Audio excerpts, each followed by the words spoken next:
Manoj ji Australia से। राधे राधे। राधे राधे महाराज जी। महाराज जी, मुझे विष्णु सहस्त्र नाम में श्रद्धा है और कंठस्थ भी किया हुआ है। समय के अभाव के चलते कभी कभी चलते फिरते जॉब पर जाते हुए पाठ कर लेता हूँ और कोई साधन पूजा नहीं हो पाती, किंतु भगवान जी की स्तुति का जो पाठ है, जैसे भीष्म स्तुति, कुंती स्तुति आदि गाता रहता हूँ। महाराज जी, विदेश की लाइफ में अकेलापन बहुत है, जिसके चलते इंद्रियां भोगों की तरफ जाती हैं और जानबूझकर या अनजाने में शास्त्र विरुद्ध कर्म हो जाते हैं। जबकि लोग मुझे देखकर सीधे कृष्ण नाम लेते हैं, उनको मुझे देखते ही कृष्ण स्मृति होती है। अंदर से कभी आवाज आती है कि तू भगला भगत बन रहा है, कृपया महाराज जी मार्गदर्शन करें। मैं ऐसे चलता अब पहली तो अच्छी बात है कि आप अपना बहुत बढ़िया निरीक्षण परीक्षण कर रहे हो। आप दोषों को दोष मान रहे हो, इसलिए धन्यवाद है। आप दोषों को दोष तो मान रहे हो, नहीं तो प्राय ऐसा होता है कि दोषों को हम सुख बुद्धि से, गुण बुद्धि से, उनको दुश्मन को दुश्मन मान ले तो एक दिन हट जाएगा। तो आप दोषों को दोष मान रहे हो, आप अपने को मान रहे हो कि हमसे त्रुटि हो रही है। अब इसमें खास बात है कि जैसे स्तुति है, विष्णु सहस्त्र नाम है, ये पवित्र भगवान के जो स्तुति ग्रंथ आदि हैं, इनको पवित्र अवस्था में ही गान आदि किया जाता है। अब जैसे आप जिन पादुका को पहनकर शौचालय गए, जिन पादुका को पहनकर लघुशंका हुए, वही पादुका पहने आप विष्णु सहस्त्र नाम पाठ करें तो शास्त्र मर्यादा कहती है ये ठीक नहीं है। नाम जप कर सकते हो, लेकिन जो स्तुति आदि है, जो पवित्र पाठ आदि है, उनको पवित्र अवस्था में कर लो जब आपको समय मिले।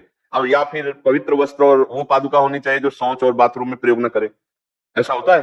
शूज जो वर्क के होते हैं, वर्क पे पहन के जाने के, वो नहीं, हम कह रहे हैं आप ड्यूटी में गए, आपको लघुशंका लगी, आप सोच गए, तो उन्हीं पादुका को पहन के तो जाएंगे ना। तो फिर उनमें कैसे आप शास्त्रीय सब स्तुतियों का कैसे आप पवित्र? चलती रहती है। मैं वो करने नहीं जाता हूँ तो भी अंदर चलती रहती है, अचानक शुरू हो जाती है और बस चलती रहती है। शौच में भी, शौच में भी चलती है, वैसे भी चलती है। वैसे हमारी, हाँ वैसे देखो, इसीलिए हम, अगर पीछे आपने सुना हो, हमने कहा है कि शास्त्रीय पद्धति का उल्लंघन करके मनमानी आचरण करने पर, भागवतिक होने पर भी उसमें काम क्रोध आदि की अधिकता पाई जाएगी। आपने सुना है? ये कई बार उत्तर में दिया है कि काम क्रोध आदि की अधिकता पाई जाएगी क्योंकि शास्त्रीय पद्धति का उल्लंघन। चित्रकूट वाले हाँ, महाराज का उदाहरण देते हुए हमने ये बात कही। आप खुद अनुभव करते हैं ना कि इसकी अधिकता पाई जाए। तो मेरी प्रार्थना मान लीजिए, ऐसा अभ्यास कीजिए कि जब आप शौच में हो तब नाम जप चले।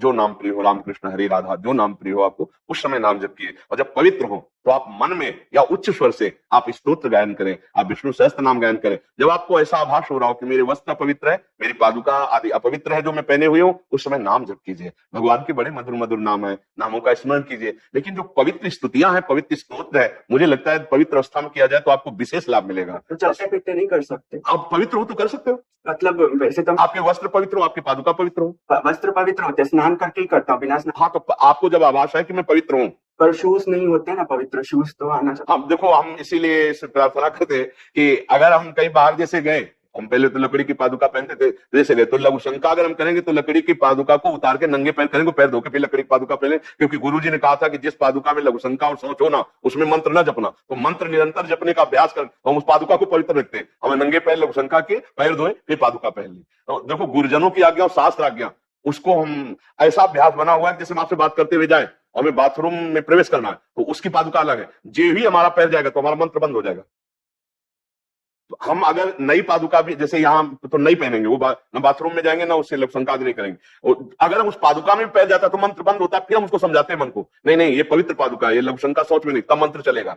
अगर मुख में हमने कुछ भी डाल लिया, चरणामृत प्रसाद, मंत्र बंद हो जाएगा, नाम चलने लगे। फिर उसको समझाना पड़ता है, नहीं चरणामृत पिया है, ऐसा मुख नहीं जूठा है, तब फिर नमः। अभ्यास ऐसा थोड़ी खिलवाड़ थोड़ी, अभ्यास, तभी परमार्थ की उन्नति होती है। मेरी प्रार्थना मान लो, पवित्र अवस्था में महान स्तुतियां हैं, ये महान भगवान नाम, जो विष्णु शास्त्र नाम, गोपाल शास्त्र नाम, ये पवित्र अवस्था में करना चाहिए। तो पवित्र अवस्था का ध्यान रखते हुए और हर समय नाम जप करो। ऐसा थोड़ी, अभ्यास में बड़ी ताकत है। अभ्यास हम जैसा करेंगे वैसा ही होगा। आपने वैसा अभ्यास किया, आप वैसा अभ्यास करो। अभी अभ्यास ऐसा हो गया कि अचानक से शुरू ही हो जाती है। फिर जहां अचानक से शुरू, उसी समय हमारी बात याद करो, उसी समय शुरू करो, राधा राधा राधा राधा। और जहां फिर पवित्र हो तो फिर आप उसका आसन पे ही बैठ के करूं? नहीं, चलते फिरते भी कर सकते हो, पर हमारी शर्त पवित्रता की है, वो आप निर्वाह करो। पवित्रता का कैसे? नहीं तो नाम जप करो और जब आप पवित्र हो तब इनका पाठ करो। देखो, इनके पाठ का, इनके स्वाध्याय का अर्थ है कि हमारा अंतःकरण पवित्र होना चाहिए और निर्विकारता बढ़नी चाहिए। आप स्वीकार करते हैं कि वो इस कोटि की विकारता आते हैं कि आपको एक ग्लानि होती है कि मैं बगुला भगत हूं, आती है ना।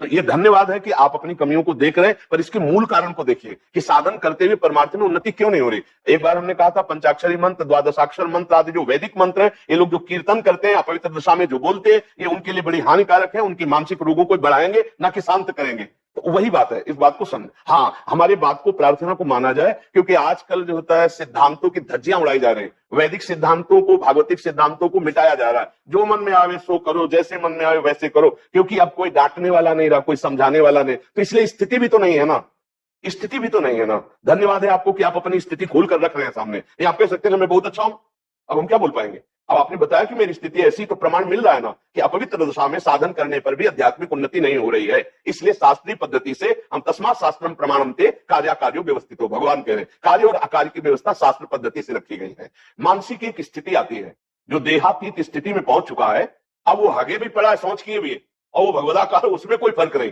लेकिन आपको विकार सताते हैं, आपका देहाभिमान है कि मैं पुरुष हूं, आपके अंदर काम क्रोध आदि है, उनके मिटाने के लिए आपको नियमावली से चलना पड़ेगा। वो सिद्ध पुरुषों की स्थिति एक अलग होती है, हम अपनी स्थिति और सिद्ध पुरुषों की स्थिति से मिलान नहीं कर सकते। वो तो सोच में बैठे, उनको पता ही नहीं है, शरीर सोच हो रहा है और वो स्वरूप में स्थित, उनकी अलग स्थिति है। हम शरीर के ही अनुसार चल रहे हैं, शरीर भाव में, तो हमको शास्त्र के अनुसार चलना पड़ेगा। वेदातीत स्थिति को प्राप्त महापुरुष के ऊपर वेद का शासन नहीं होता, लेकिन हम लोग देहातीत स्थिति में अभी नहीं है, अभी शरीराभिमान में, तो हमको वैसे ही क्रम से चलना पड़ेगा। ठीक है।